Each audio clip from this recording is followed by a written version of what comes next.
El mundo viviendo en oscuridad ha visto la gran historia de cómo llegó la luz.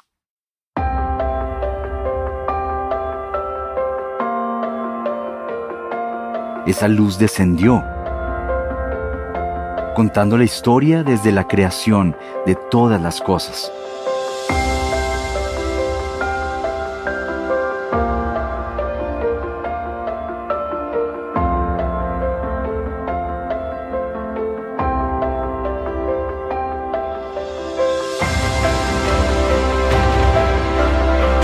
La historia que desde entonces transforma y cambia vidas.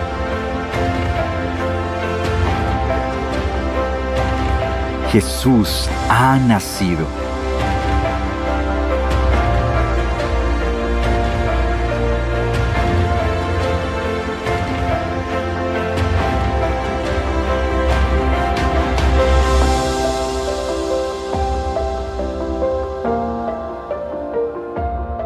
La historia que lo cambia todo.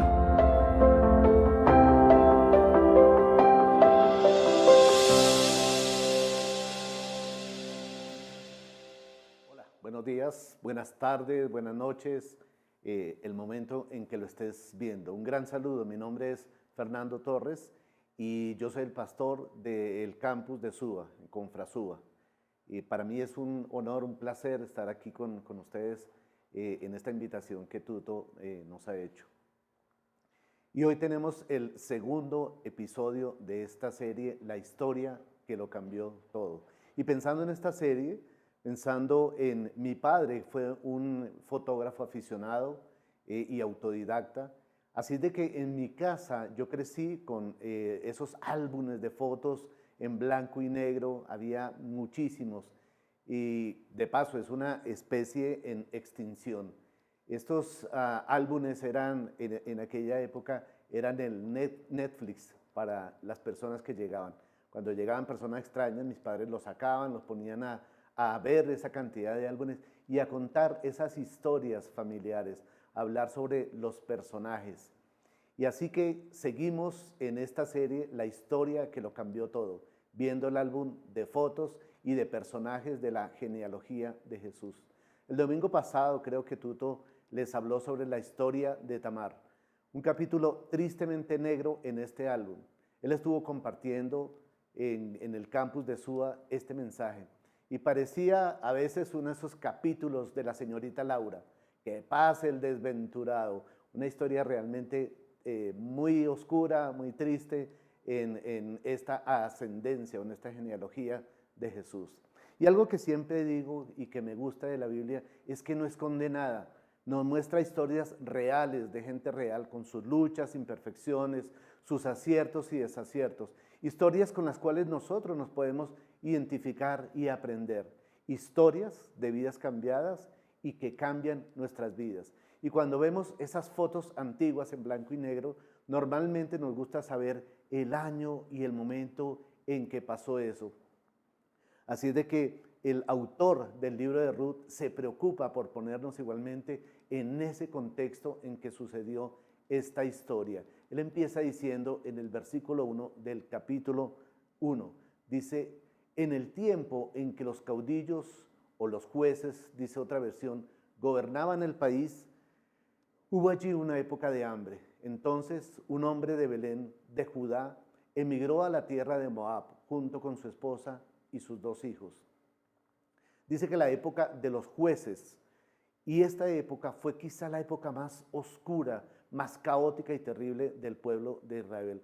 Había corrupción, se había perdido la moral, una decadencia total, una decadencia social, tanto que el libro termina diciendo en el capítulo 21, versículo 25, en aquella época los israelitas todavía no tenían rey y cada uno hacía lo que le daba la gana. Literalmente dice esta traducción así. Y fue una historia, como decíamos, bien oscura, en que cada uno hacía lo que le daba la gana, había mucha locura, había mucha anarquía en el pueblo de Israel. Entonces nos dice que una familia que vivía en Belén, y es interesante porque la palabra Belén significa casa de pan. Había hambre en la casa de pan. Y la palabra Belén de Judá, y la palabra Judá significa alabanza o dar las gracias. Entonces parecía algo contradictorio que en aquella tierra del pan, en aquella tierra de gratitud, de alabanza a Dios, había escasez de comida. Y quizá, probablemente debido a esta condición, a esta situación, es que nadie se preocupaba por esto, sino por otras cosas que no era llevar una vida en orden como lo había venido haciendo el pueblo de Israel. Pero en esta situación, Dios siempre permite que estas crisis tengan un propósito. Y en el propósito, quizá de esta situación, fue que esta familia tuvo que tomar una decisión, tuvo que, a través de esta crisis, tomar decisiones y salir, moverse de allí, del pueblo. Para todos nosotros también estas crisis nos ayudan a salir. Algunos quizá no conocen la historia con mi familia, pero nosotros, yo viví 32 años, soy colombiano, yo viví 32 años con mi familia allí en Venezuela. Y debido a estas crisis también y a una serie de situaciones lamentables en nuestra vida, incluso dentro de la iglesia, tuvimos que salir.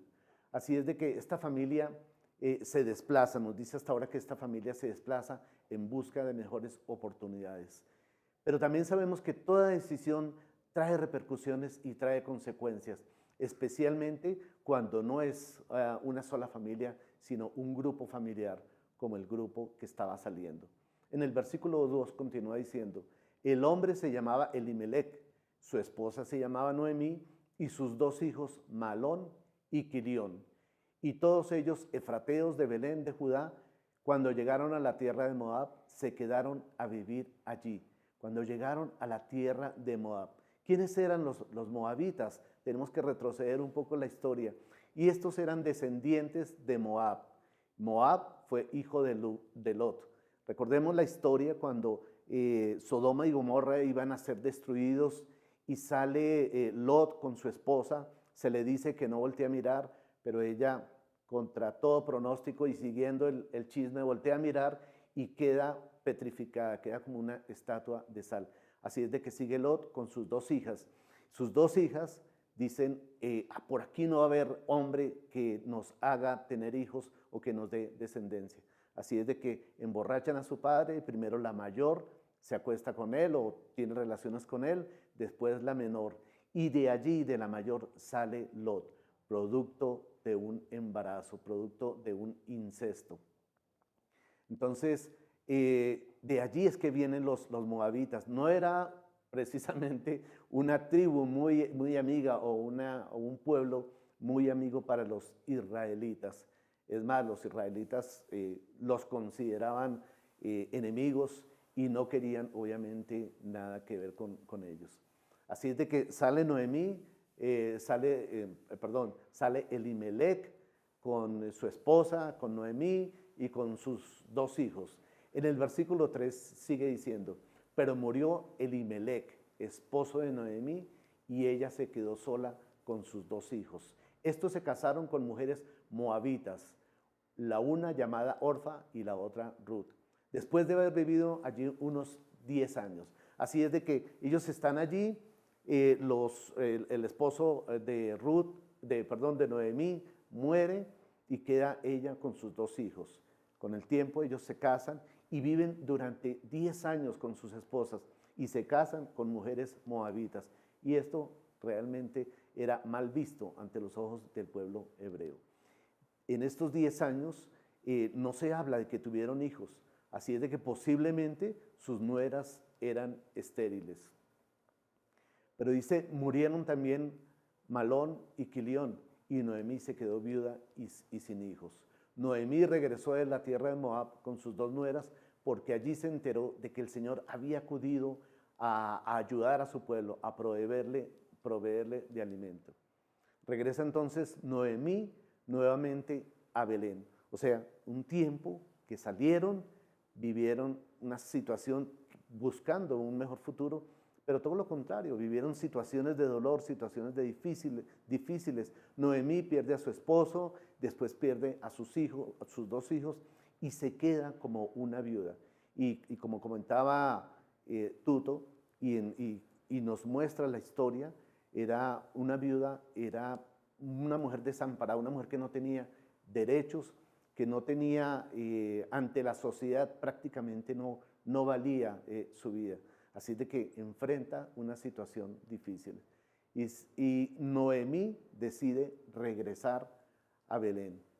Entonces, en el versículo 7 continúa, dice, salió pues con sus dos nueras del lugar donde había vivido y juntas emprendieron el camino que las llevaría hasta la tierra de Judá.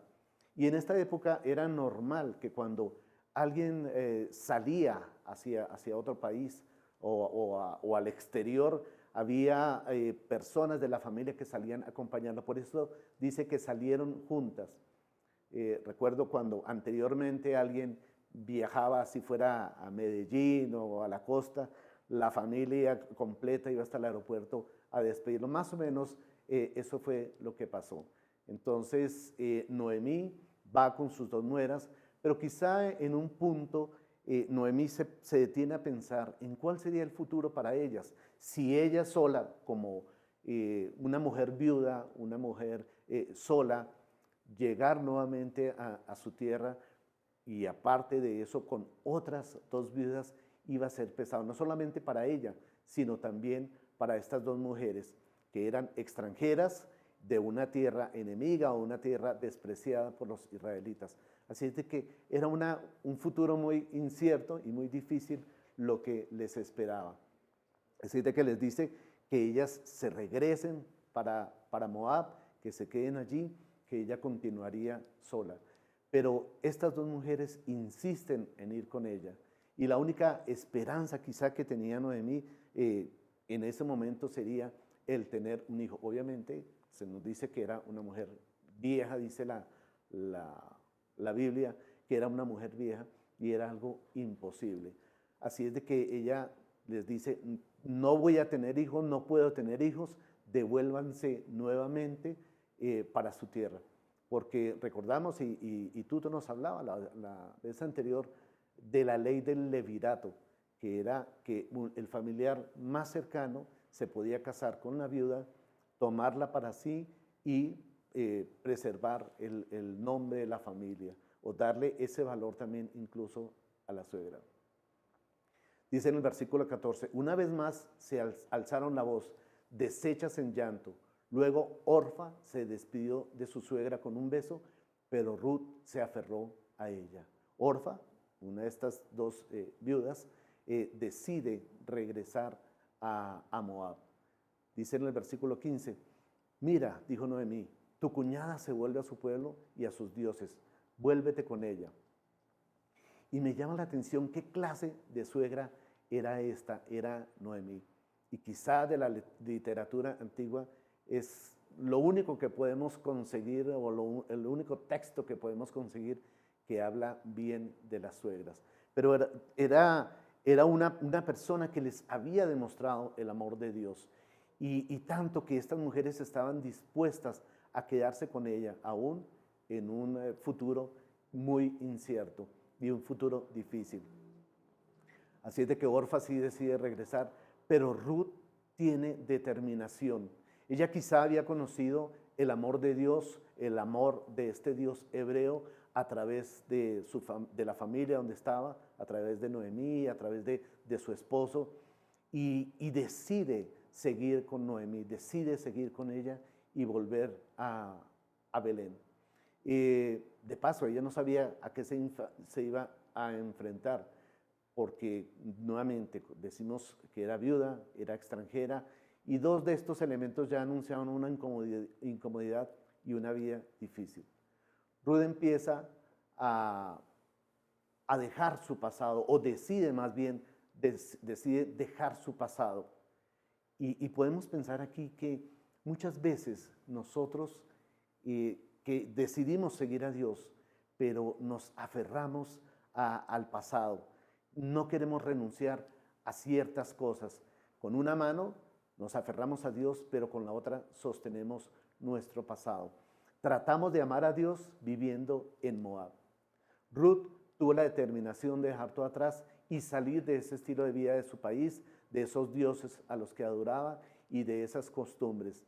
Y allí le dice Noemí una de las frases más conocidas y más bonitas, quizá la han escuchado en alguna boda. El versículo 16 dice, pero Ruth respondió, no insistas en que te abandone o en que me separe de ti, porque iré a donde tú vayas y viviré donde tú vivas. Tu pueblo será mi pueblo, tu Dios será mi Dios, moriré donde tú mueras y allí seré sepultada. Que me castigue el Señor con toda severidad, si me separara de ti, algo que no sea la muerte. Al ver Noemí que Ruth estaba tan decidida a acompañarla, no le insistió más. Llegaron a Belén, nos dice, continúa la historia, llegaron a Belén y salió la gente chismosa del pueblo a averiguar, porque Noemí había salido con su familia y ahora regresaba abatida, regresaba destrozada, derrotada, y regresaba con una mujer que obviamente no era del pueblo. Así es de que salen a recibirla y la llaman por su nombre, Noemí, que significa dulzura. Recuerden eso, Noemí significa dulzura. Pero Noemí, en un espíritu de amargura, abatida, dice, no me llamen más Noemí, sino llámenme ahora Mara. Y Mara significa amargura. Así es de que Noemí no sabía lo que vendría, se sentía abatida, sentía que todo esto que había vivido, pues había cambiado su vida y estaba destrozada. Continúa el versículo 22 diciendo, así que como Noemí volvió a la tierra de Moab acompañada por su nuera Ruth, la moabita, cuando llegaron a Belén comenzaba la cosecha de la cebada. Y esto no termina allí. Aparece en escena ese pariente redentor o ese pariente que ejercería el levirato para estas mujeres. Y Boz era un terrateniente, era un hombre con mucho dinero. Algunas versiones dicen que Ruth se va a recoger espigas al campo, espigas de cebada al campo. Y para ese entonces la ley judía o la ley hebrea decía que los hombres hombres y mujeres que estaban en el campo recogían la cosecha y la transportaban, pero que lo que se caía a través de ese espacio de ese espacio en que ellos iban a poner los manojos de cebada, lo que se caía ellos no lo podían recoger. Eso era para las viudas y para la gente que estaba en necesidad, que estaba pasando hambre también, de paso. Así es de que Ruth empieza a recoger estas espigas y empieza a alimentarse de allí. Algunas versiones dicen que de forma coincidente Ruth llega a la era de Boz o al campo de Boz. Pero nosotros podemos ver bien que en los planes de Dios no hay coincidencias, sino que hay propósitos. En el capítulo 3 surge otro problema. Sale un pariente más cercano que Boz, que era familiar de Elimelech, del esposo de Noemí. Y este pariente tenía más derecho a restituir o a ejercer el liberato con esta familia, con Noemí y con Ruth. Así es de que Boz se entera de eso, lo busca con testigos y le explica la situación. Porque no era solamente tomar a la viuda y llevársela a vivir y a tener vida con ella, sino que estos hombres que ejercían esta redención, este levirato, tomaban a la mujer y los hijos que tuvieran iban a tener el nombre, iban a tener las propiedades de la persona que había fallecido. O sea que ellos tenían que renunciar a lo que posiblemente pudiera tener esta viuda.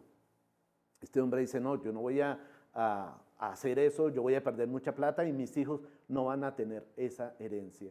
Así es de que Boz renuncia, este pariente renuncia y Boz se casa con Ruth. Ya Ruth, obviamente, había llamado la atención de Boz y él decide casarse con ella.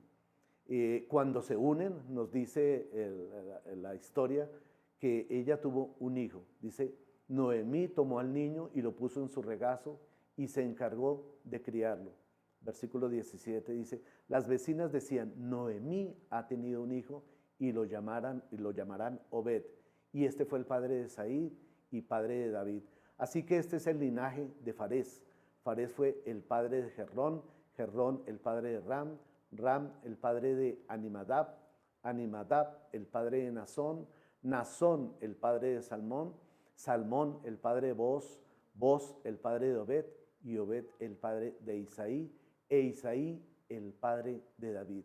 Entonces nos muestra esa genealogía como no había coincidencias, sino todo tenía un propósito, porque recordemos que entonces venía el linaje hasta Jesús.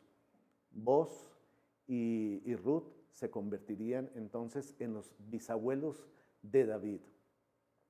Así es de que podemos de pronto pensar en tres enseñanzas que nos trae esta historia.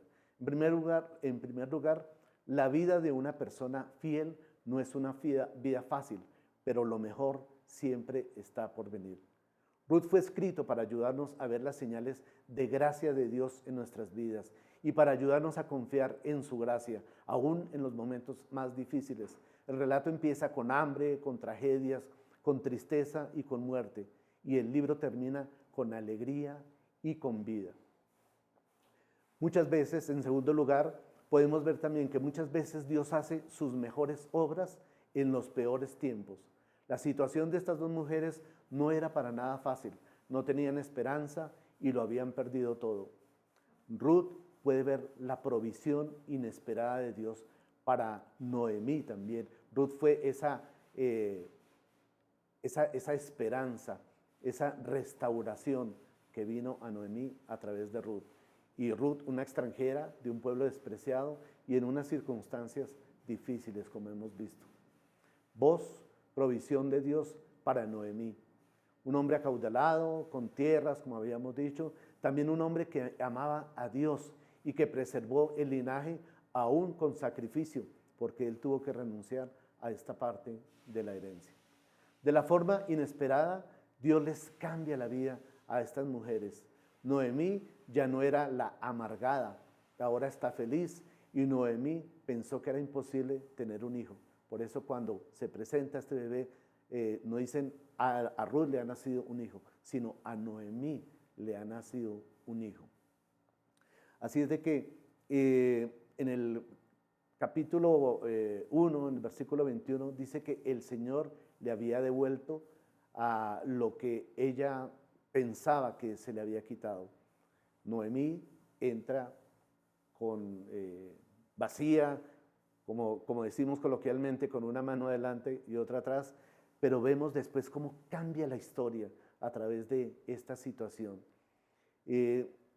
Nosotros podemos confiar siempre en que Dios y su gracia nos alcanza, de que Dios siempre está cercano. En los momentos difíciles podemos pensar de que Dios está allí. Dios actuó para convertir cada revés, cada momento malo y difícil en la vida de estas dos mujeres en un peldaño hacia la felicidad. Él está trazando un plan para nuestro beneficio. Inclusive a pesar de nuestras malas decisiones, Él lo puede hacer. Dios tiene un propósito con nosotros. Dios tiene planes más grandes de lo que nosotros imaginamos, que esa sería la tercera enseñanza. Ruth, bisabuela del rey de David, ancestros y señor de nuestro Señor Jesús, y Boz, su bisabuelo. En el versículo 17 dice, simplemente que este niño, Obed, fue el padre de Isaí, e Isaí fue el padre de David. Y algo más grande, Dios no estaba simplemente trazando un plan para bendecir a unos pocos judíos en Belén. Dios estaba haciendo el plan que cambiaría la historia, estaba haciendo los preparativos para la venida del Mesías, preparando una historia que lo cambiaría todo y que aún lo sigue cambiando. Lo mejor siempre está aún por llegar. A pesar de que no podamos ver un futuro, a pesar de que nuestra situación nos diga como Noemí, lo he perdido todo, no tengo nada, lo mejor siempre está por venir si estamos en las manos de Dios. Y esta es una grandiosa verdad acerca de la vida del hombre y de la mujer que siguen a Cristo en obediencia y en fe. Dios no nos abandona. Él sabe que aún con nuestros errores y con el dolor, Él está dispuesto a transformar nuestra vida y a hacer cosas mejores. Así es de que el libro de Ruth nos enseña que el propósito de vida que Dios tiene para su pueblo es el de conectarnos con algo más grande que nosotros mismos. Nuestra historia forma parte de otra historia más grande. Ruth tuvo determinación, abandonó su antigua forma de vivir y su zona de confort y asumió retos y puso su confianza en Dios y su fidelidad rindió frutos. Pasó del dolor a la alegría y su historia cambió radicalmente. Asimismo, Dios quiere que sepamos que si le seguimos, nuestras vidas serán más significativas de lo que creemos. Esta es la historia de Ruth, una historia con la cual nosotros nos podemos identificar. Quizás estemos pasando a través de alguna situación difícil, quizás no podemos ver un futuro prometedor, pero a través de esta historia, que quizás es una de las historias más bonitas que nos cuenta la genealogía de Jesús, podemos ver que sí realmente hay esperanza, que con Dios de nuestro lado, Él puede convertir todas estas desgracias en cosas positivas. En mi vida, esa transición o ese regresar a la tierra donde nací con mi familia ha traído para nosotros mucha esperanza, muchos cambios, pero realmente ahora es cuando nosotros hemos visto la provisión de Dios, hemos visto los milagros de Dios a través de nuestra vida y cómo de una incertidumbre y de una situación bien compleja, porque tuvimos que dejar todo allí, cómo Dios ha restaurado. Hoy en día, nuevamente, formamos parte de esta historia en Suba, del campus de la confraternidad en Suba. Así es de que pensemos siempre en esto. La historia de Ruth es inspiradora y aún a pesar de que era una mujer por la que ningún hebreo hubiera dado nada, una mujer de un pueblo execrado, un pueblo odiado por los hebreos, se convirtió en la bisabuela de David hasta Jesús, de ese linaje, de ese plan de salvación.